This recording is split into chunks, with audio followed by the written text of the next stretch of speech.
ব্যাঙ্কগুলোর জন্য অনেক বড় দুঃসংবাদ চলে এসছে।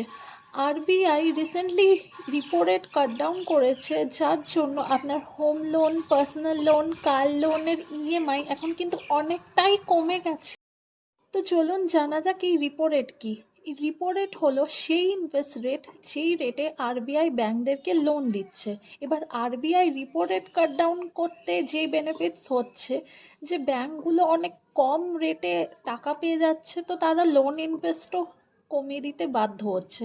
তো এই কারণে আপনাদের ইএমআইসগুলো ড্রপ হচ্ছে।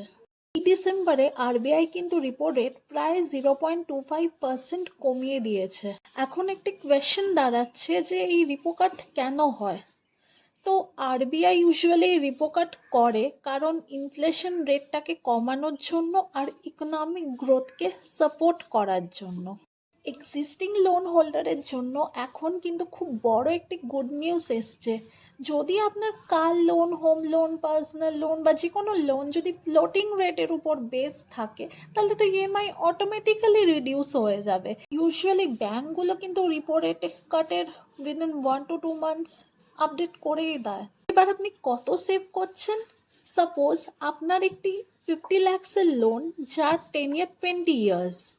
এই ইয়ারের রিপো রেট কাট কিন্তু টোটাল ইনভেস্টের নিয়ার অ্যাবাউট 9 lakhs অবধি কিন্তু এবারে বাঁচাতে পারে। আমি সাজেস্ট করব আপনারা নিজেদের ব্যাংকে কন্ট্যাক্ট করুন, যাতে লোনের টেনিয়ারটা কমানো যায়, ইএমআই অ্যামাউন্টটা না কমিয়ে। তাতে কিন্তু আলটিমেটলি আপনাদের টাকাটা বাঁচানো যাবে। সো নাও আপনাদের যদি কোনো এফডিস থেকে থাকে, তাহলে সেটা এই মুহূর্তে লক করে রাখুন। না হলে কিন্তু রেট কিন্তু শীঘ্রই পড়তে চলেছে, সো আলটিমেট লস কিন্তু আপনাদেরই হবে। আপনার ব্যাংক কি আরবিআই রিপো রেট কাটের পর আপনার ইএমআই রিডিউস করেছে? কমেন্ট করুন ইয়েস অর নো, আর এই ভিডিওটি সবার সাথে শেয়ার করুন, তাতে কিন্তু আরও অনেকের হেল্প হতে পারে। Thank you.